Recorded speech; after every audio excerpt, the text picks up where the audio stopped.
Hey everybody, Josh the RV Nerd here with Bishs RV, taking a look at a Momentum 21G today. This is a smaller hauler in that it's not a super huge length, but it's a big full body toy hauler still. It's extra tall, it's extra wide. It's not a compact little crossover like a Grey Wolf. As a result, it gives you a lot more like big space and storage. You can load big, tall things like, you know, golf carts with tall roofs or a big side-by-side in here and still have plenty of clearance. Like, there's some campers where you could load the side-by-side in, but you better have an escape hatch or a jet chair to get yourself out of there, like you're ejecting out of the cockpit of a, I don't know, fighter jet, like in Top Gun. Of course, you also don't want to end up like, you know, Goose if that happens. That didn't pan out well for him, but neither here nor there.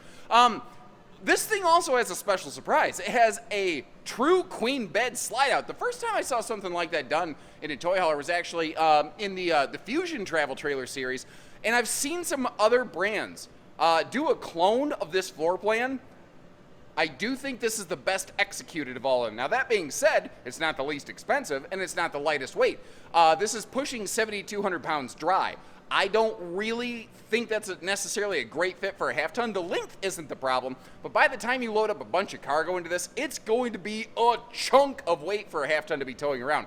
Are there theoretically some half tons that could handle it? Sure. The average half ton, though, I think would find it a very uncomfortable experience, and I really think something like this you'd be happy with a 3/4 and up. You'd definitely find it a far more enjoyable experience. It's an open concept, you know, it doesn't have like separated garage and stuff like that. So it's kind of the rig, like once you get there, if you unload your toys, whether you just want to leave the ramp down, the ramp up, whatever works for you, that's kind of what this one's for. Let me know what you think of her as you go through. Jayco has something like this in their Octane series called the 255. I'll leave a link for that for you in the video description. And you let me know which one you like better and why, understanding there's some massive money differences between them. So look at it through the lens of like relative comparison. And if you enjoy getting to see an AB chunk like that, make sure you hit that subscribe button because, Lord, do we have a lot of videos for you already on file and coming out. Now, one of the first things I always want to hit on when we start getting into a hauler is what can I tow in this thing? Now, remember, this is a true hauler. It's wide body, it's extra tall. And from the back of this easy loading dovetail up to that entertainment center, you have 14 foot of space. Now, there's, you know, the power up, down sofa, rollover beds. There's the power up, down bed above that, you know. This is kind of cool because you could look at it and say it's a couples model, but it could also easily sleep 6, you know. Another thing you could do is take the cushion off of that top bed, and you could just use that like a power drop drawer effectively. You know, just kind of whatever you wanted to do. But, you know, 14 foot of space. Now, that being said, there's a million, zillion, jillion different individual minuscule measurements from this cabinet to that, from A to B to C. Divide by the hypotenuse of pi and then put your left leg behind your right ear. There's no way I can give you every single measurement every single person's going to want to know. The best thing I can recommend for you, if you have a specific thing you want to load, if you have a specific measurement you would like, call our team. Ask them to go out with a tape measure, hard check anything. They could call you, they could FaceTime you, they could text you photos or whatever you need to feel confident. That is what we're willing to do for you. But on a video like this, I just can't, I can't just turn this into a giant specs video, you know, so apologies there. Now, thankfully, we are carpetless and we are ventless flooring, which should go without saying in a toy hauler, I think, but it boggles my mind how many toy haulers I still see with floor vents. Now, understand, that's not most of them. Most of them don't have floor vents, but I still see it every now and then, and I'm like, what are you doing? The door side window coverage on this is awesome, by the way. Absolutely awesome. And they did something here. Like, I've seen a lot of Grand Designs, they don't often put extra lighting under an overhead cabinet like that. I'm really glad to see that here because I think this floor plan would really suffer as a result. This is one I don't think has lighting challenges by any means. Now, you don't have the world's greatest prep space, which is just kind of necessary in a floor plan like this. But this is the most kitchen storage I've ever seen in a toy hauler this size, ever. So first of all, under the sink, big wide open space for a wastebasket, brilliant, and thank you. Very, very well done. We've got big drawers down to the floors here. And what's kind of cool about this, they, instead of going with 4 not so tall drawers, they go with 3 a little bit taller drawers, so that if you got something like a spatula, if you're grilling outdoors, you know, the spatula doesn't end up blocking up the entire drawer and preventing you from opening it. Sealed edge thermofoil counter. That is a stainless farm sink with that under that sprayer faucet. But you've got a one-piece big roll-away drying rack, which I'm a big fan of. And they came so close. I'm having to get really nitpicky to find some consideration points on this. Like, I love the whole backsplash in the kitchen. Somebody, please start wrapping it around the wall on the side of the fridge, because engineers, please, believe it or not, grease does go sideways. It doesn't just go up and down.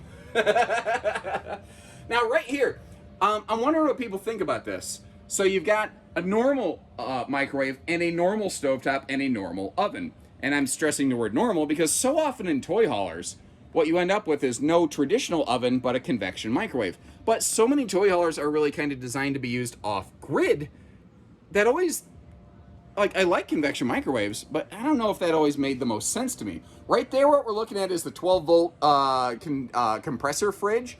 You do have an option for a 2-way, but one of the cool things, anytime you get a 12-volt fridge in a Grand Design, you have a solar package to help support it.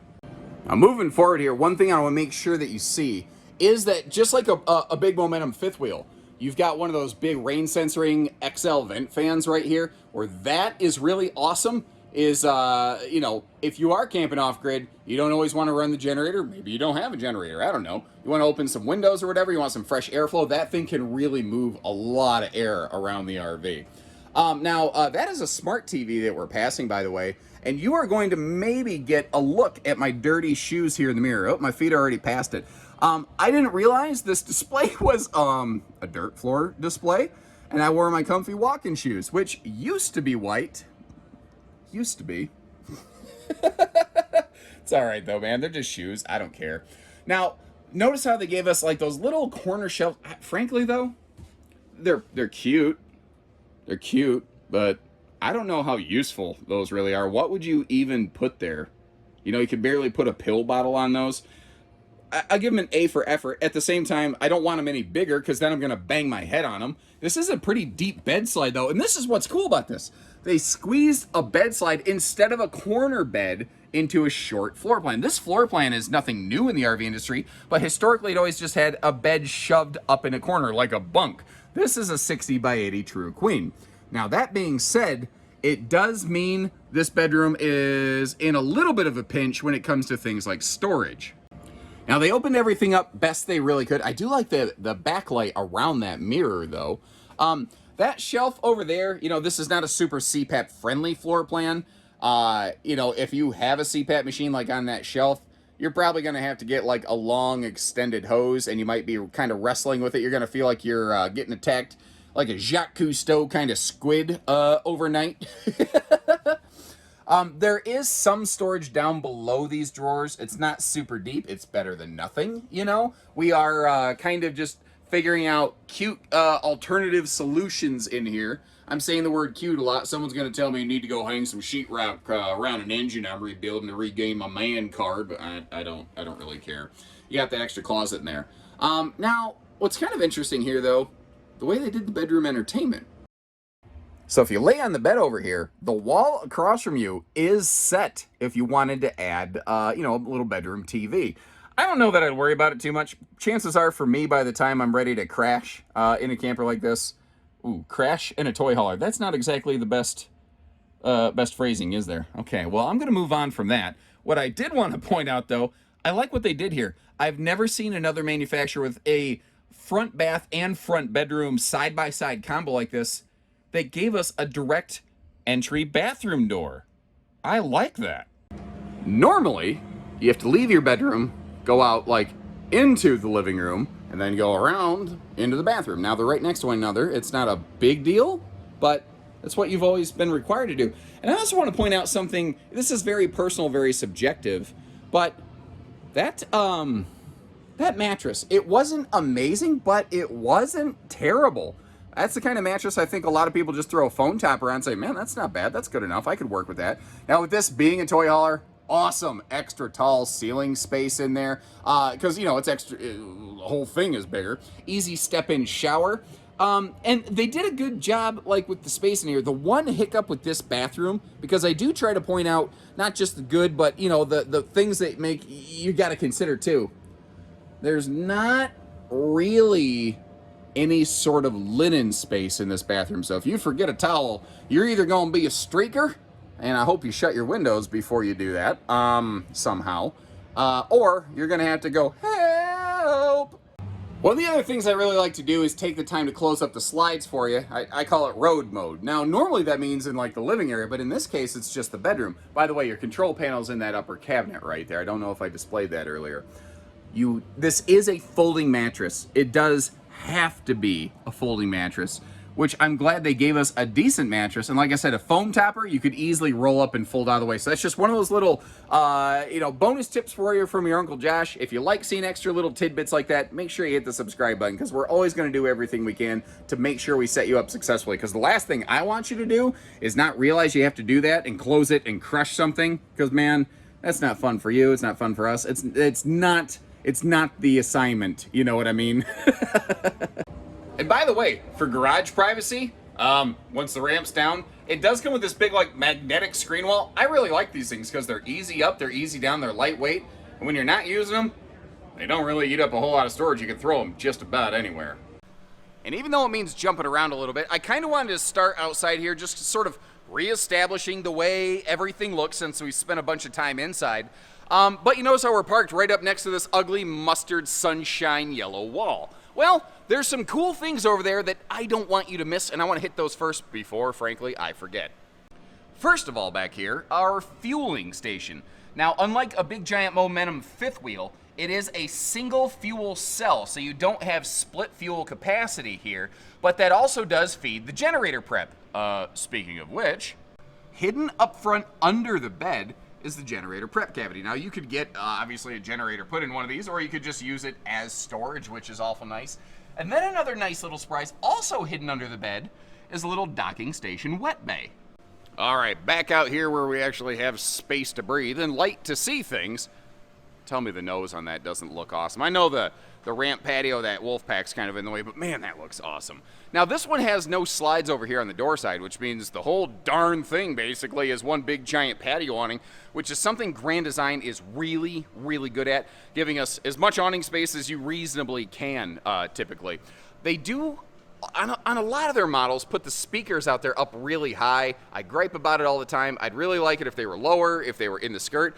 Frankly, I could deal with absolutely no speakers on this and a Bluetooth speaker of my own. One of the cool things about the sound system on this, though, is you can control the volume inside and outside separately. So you can quite literally have true dual zone entertainment going on. Now, this is a chunk of space back here behind the shower, and it's what I call an endoscopy cabinet, where, like, it goes all the way up to the ceiling. Now, where that could be cool, you want to put some, like, fishing pole hangers or something in there so you don't have to break your poles down. That could be a neat little space for a little outdoorsy type person.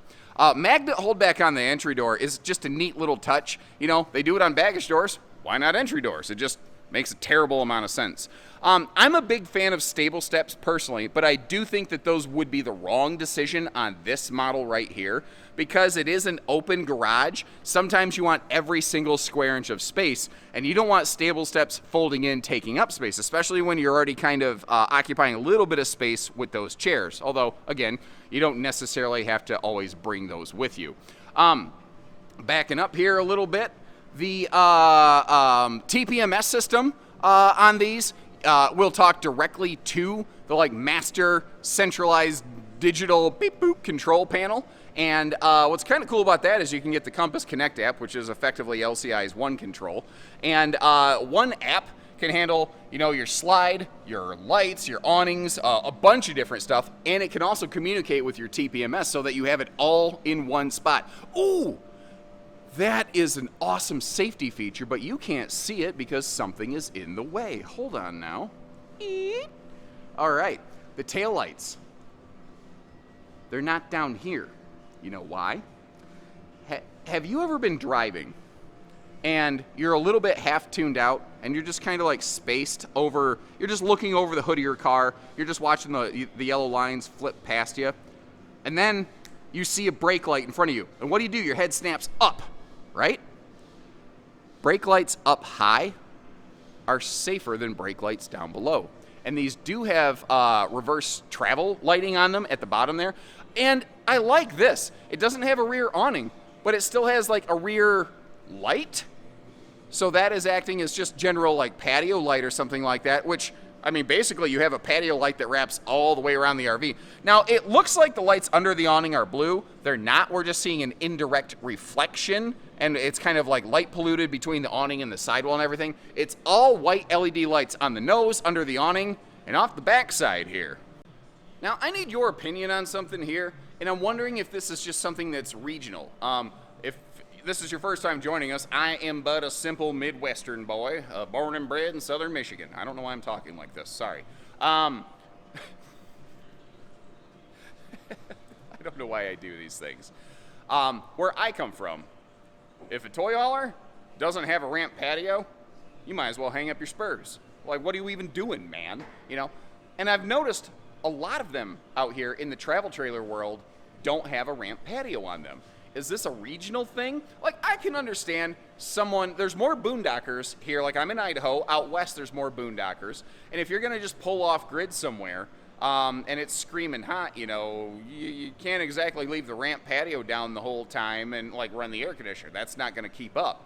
But again, it's so like jarring to me to see a nice, frankly, let's say this, not inexpensive, but a nicer series toy hauler lacking a feature like that. You guys tell me, is it appropriate for this region? Does it just make sense on this layout? Am I wrong? Now, up top here, there's not necessarily a lot to show you. I am interested, what do you think, though, about the, you know, a lot of times you see white or black shrouds on things, but these big XL power fans in the kitchen and, you know, in the bathroom areas have clear covers. Now, that allows them to act a little bit like a skylight, but I'm wondering if that makes it act a little bit like a magnifying glass. But here's the thing. If you're concerned about it generating heat, go get like a white vent cover and put it over the top of it. Now you ain't got to worry about it. Now you can still get some light through that white cover, but you know, you're also blocking the sun. It's actually crazy. If you add a layer over top of those vents, it's insane how much. Look at this picture. This picture was sent to me by a viewer. All he did was put a cover over one of those vents, and he pointed one of them heat lasers on it, and the temperature dropped dramatically coming through that thing. It's incredible. Now, with a Grand Design, anytime you get a 12-volt fridge, you get a solar package. On most of the Grand Designs, which actually aren't parked anywhere near me right now, they're on the other side of our display here, you get a 165-watt panel, and then your MPPT controller. With the Momentum, they do just a little bit more. It's a 175-watt panel. It's just an extra little nudge because they figure this is something that's probably designed to be used off-grid a little bit more commonly. You might be using a little more lights, a little more fans. They want to give you just that little bump to help cover for things. But if you're going to spend a ton of time off-grid, you'll probably want to expand your solar to help compensate for a 12-volt fridge. And if you go with the two-way fridge option, that just greatly reduces your power consumption, obviously.